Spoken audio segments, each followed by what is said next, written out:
Hello dear, welcome to KSL campus. Today we are going to start our next lecture in NCERT Science of class 10th, in which we are going to study the chapter number 3. As you know that we have already completed chapter number 1 and 2, that is acid, bases and salts.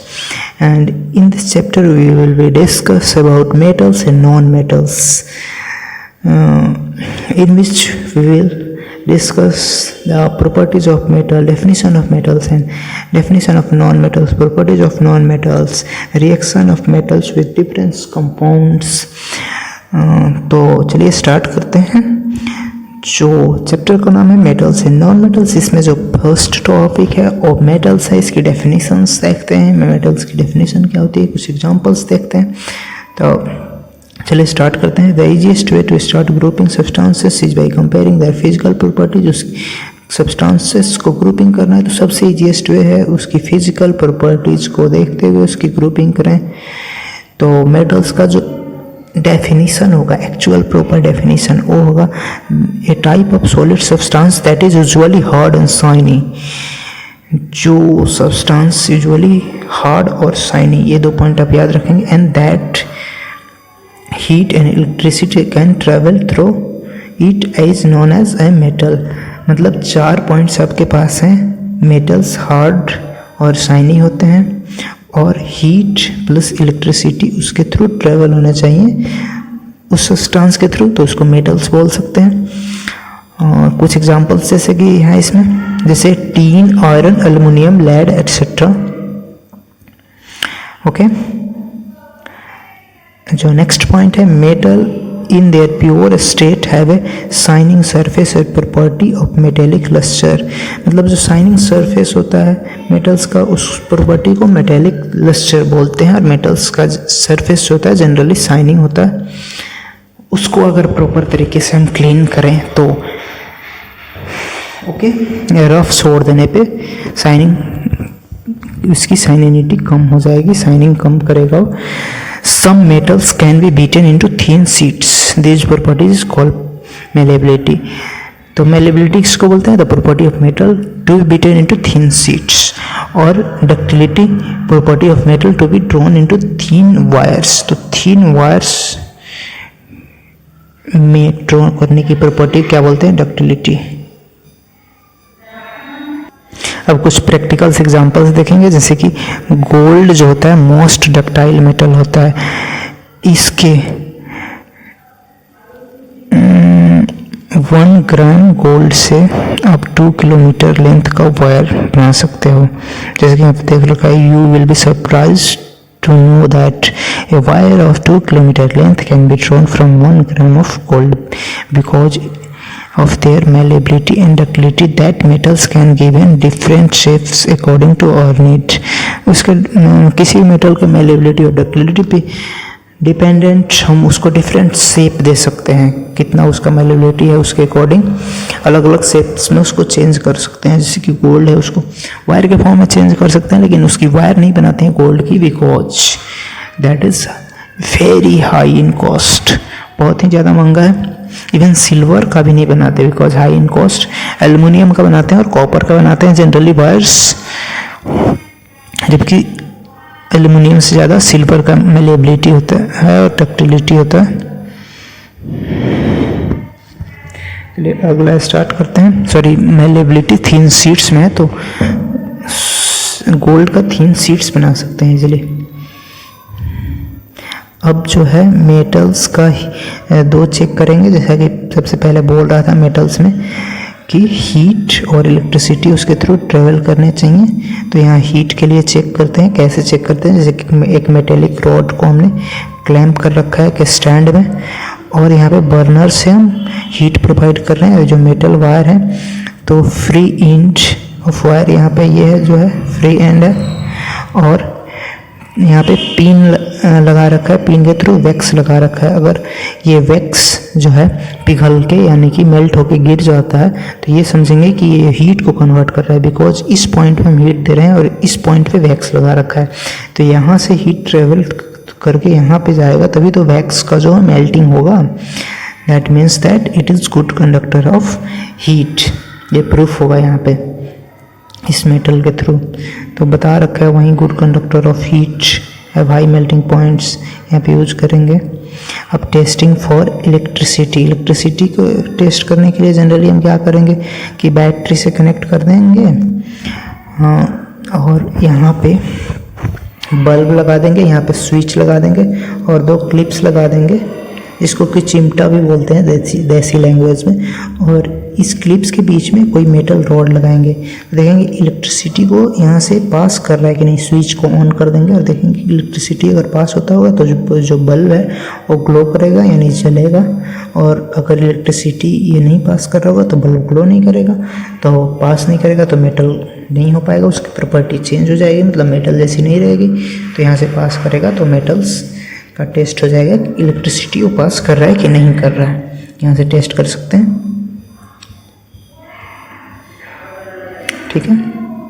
और PVC wiring, PVC coating भी देते हैं generally जो conductors of electricity होता है, because heat जो है बाहर नहीं आ सके और जो इलेक्ट्रिसिटी है वो किसी को उसको से हार्म ना हो सके, बिकॉज इलेक्ट्रिसिटी आपको पता है ह्यूमन बॉडी को बहुत ज़्यादा हार्म करता है, लिविंग ऑर्गेनिज्म को भी हार्म करता है, किसी को भी।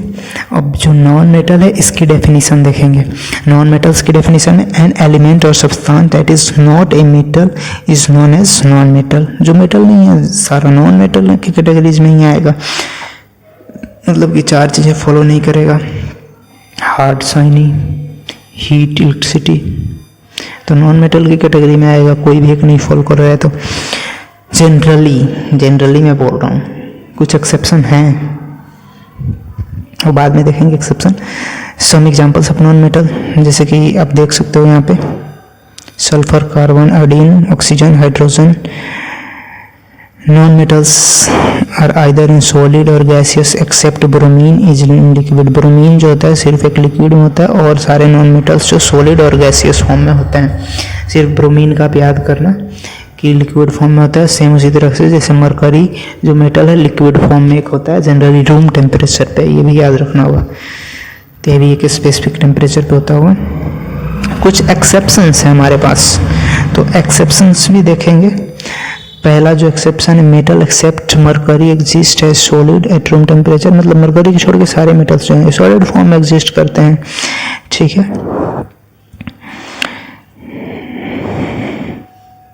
और मेटल्स जैसे कि गैलियम, सीजियम, इनके पास हाई मेल्टिंग पॉइंट्स होते हैं।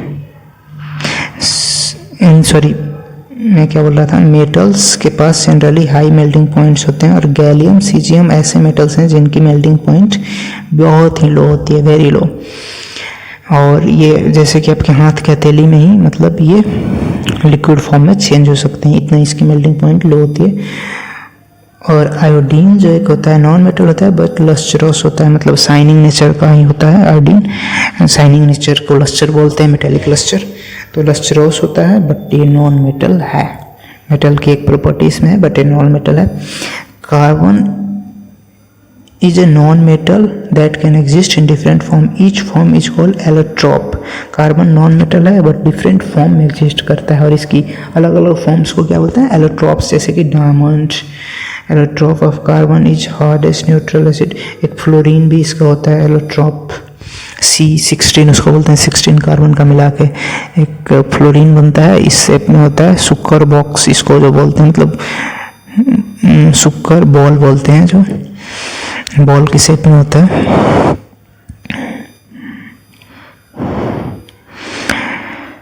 अगला क्या पढ़ रहे थे, diamond and allotrope of carbon is a hardest. Diamond जो होता है हार्डेस्ट होता है substance, known as very high, known for very high melting point और boiling point. Graphite and other allotrope of carbon conducts electricity, electricity को conduct करता है but non metal है। Alkali metals lithium, sodium, potassium are so soft that they can be cut into knife, knife से भी हो सकता है। और जो इसमें से सोडियम जो है इसको केरोसिन में रखा जाता है। They have low densities therefore and low melting point also.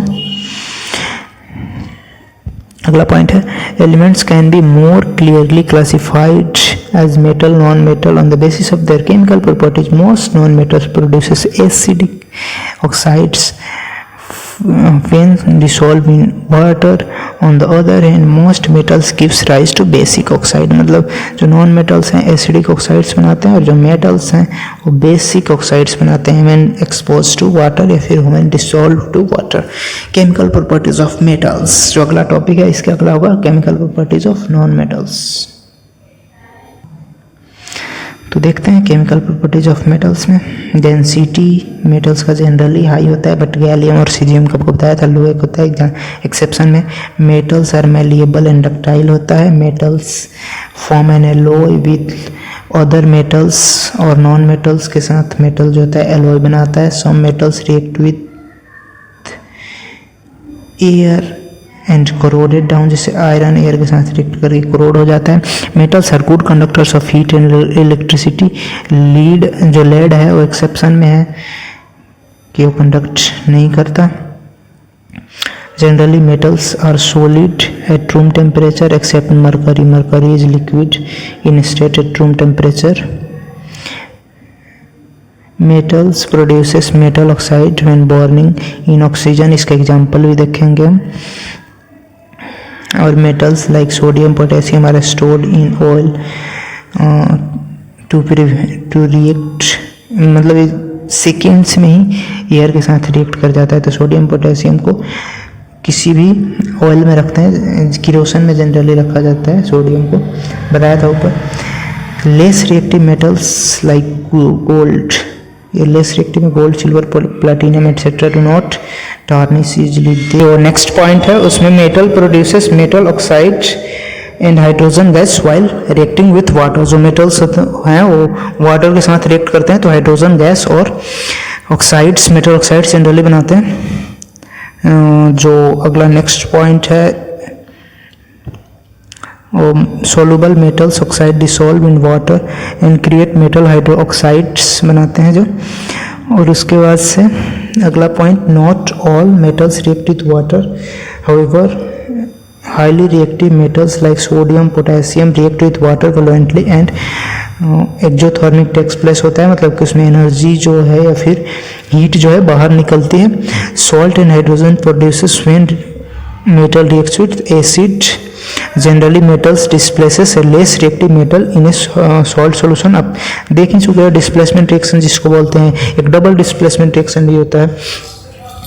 और जो नेक्स्ट टॉपिक है chemical properties of non metals. It is given as non metals are poor conductors of heat electricity. जो होता है जैसे कि ग्रेफाइट, कार्बन एक्सेप्शन इसमें जो है गैस कार्बन जो कि इलेक्ट्रिसिटी को कंडक्ट करता है ग्रेफाइट. बट नॉन मेटल्स जो हैं पुअर कंडक्टर्स होते हैं इलेक्ट्रिसिटी और हीट के. Unlike metals non metals are not malleable और डक्टाइल. मतलब जो नॉन मेटल्स होते हैं मैलिएबल्स और डक्टाइल नहीं होते हैं, जैसे कि वुड आप देख सकते हो. Non metals react more with metals that with non metals. मतलब नॉन मेटल्स होते हैं मेटल्स के साथ जनरली रिएक्ट करते हैं. नॉन मेटल और नॉन मेटल जनरली रिएक्ट बहुत ही मतलब एक्सेप्शन केस में आपको मिलेगा.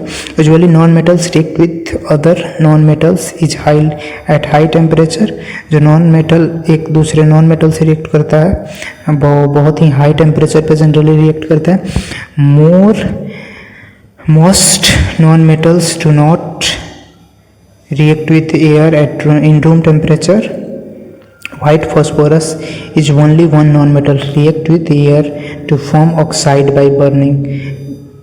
और कुछ जो इसके इंपॉर्टेंट प्रॉपर्टीज मैं बताता हूँ. Non metals have low density. Non metal exist in all states of matter at room temperature. और एलॉय फॉर्म नहीं करते हैं. Different non metals have different reactions, ये तो आपको पता ही है. और जो अगला पॉइंट है ऊपर मैं तो छोड़ चुका हूँ, बहुत ही जरूरी नहीं हो. Ionic solid are formed when non metals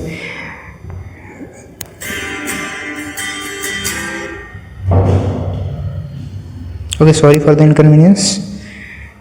ionic compounds are formed when non-metals with high electronegativity react with alkali or alkaline earth metals.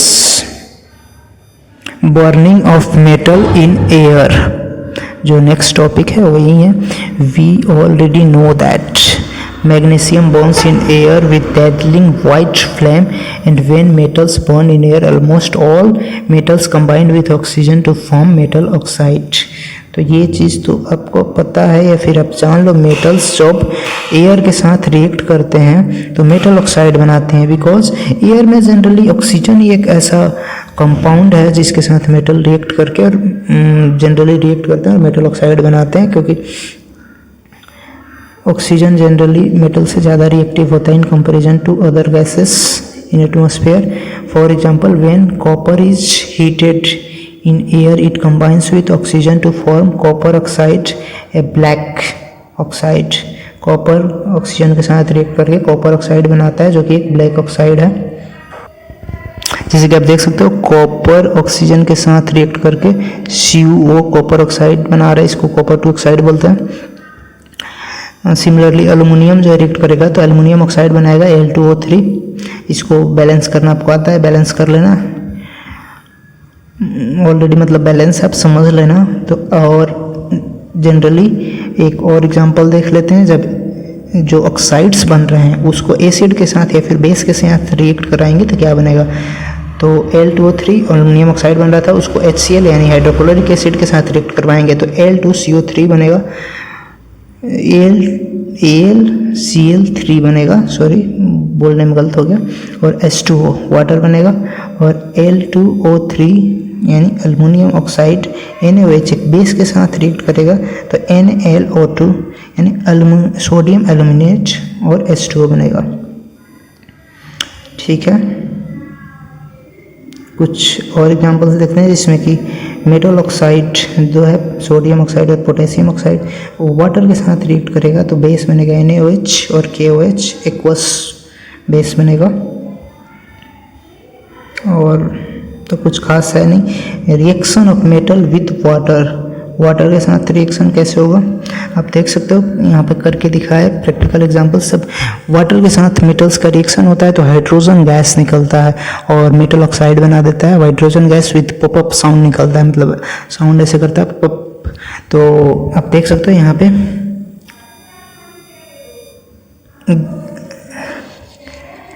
Glass wool soaked in water, यहाँ पे वाटर यहाँ पे सोक्ड है इसमें, और ये है मेटल सैंपल यहाँ पे रखा हुआ है जिसके साथ रिएक्शन करना है, और यहाँ पे हीट दे रहे हैं बर्नर के थ्रू. तो ये मेटल क्या करेगा, वाटर के साथ रिएक्ट करेगा और मेटल ऑक्साइड बना देगा, प्लस हाइड्रोजन गैस जो प्रोड्यूस होगा. तो यहाँ पे देख सकते हो आप एक पाइप लगा रखा है और इसको सील करने के लिए कॉर्क से सील कर रखा है. तो इस पाइप के थ्रू हाइड्रोजन गैस जो प्रोड्यूस होगा यहाँ पे जाएगा और यहाँ पे वाटर में इसको डीप कर रखा है ताकि पता चले कि गैस निकल रहा है, और ये बुलबुला के फॉर्म में यहाँ पे बबल्स के फॉर्म में यहाँ पे बाहर आएगा हाइड्रोजन गैस. ठीक है, तो आप इजीली देख पाओगे. या फिर यहाँ पे बर्निंग डायरेक्ट इस पाइप के थ्रू निकाल के यहाँ पे बर्निंग आप कैंडल ले जाते हैं फिर कुछ भी ले जाते तो पॉपअप साउंड करके वो बुझ जाता, बिकॉज हाइड्रोजन गैस से नहीं जलता है कोई भी फ्लेम, ऑक्सीजन गैस से जलता है. जब हाइड्रोजन गैस वहाँ पे आएगा तो जलना बंद हो जाएगा. आप यहाँ पे एग्जांपल्स में देख सकते हो मेटल ऑक्साइड बनाता है. मेटल जब वाटर के साथ रिएक्ट करता है हाइड्रोजन गैस निकलता है. जब मेटल ऑक्साइड फिर वाटर के साथ रिएक्शन करेगा तो मेटल हाइड्रोक्साइड बनाएगा. इसको याद रखेंगे इस रिएक्शन को. जब मेटल वाटर के साथ रिएक्ट करेगा तो मेटल ऑक्साइड और हाइड्रोजन गैस बनाएगा, और जब मेटल ऑक्साइड ये वाला उठा के यहाँ वाटर के साथ रिएक्ट करेगा तो मेटल हाइड्रोक्साइड बनाएगा.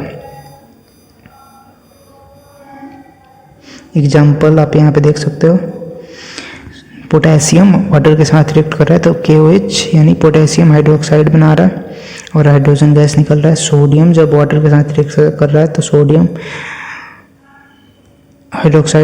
ऑक्साइड बना रहा है और हाइड्रोजन गैस निकल रहा है.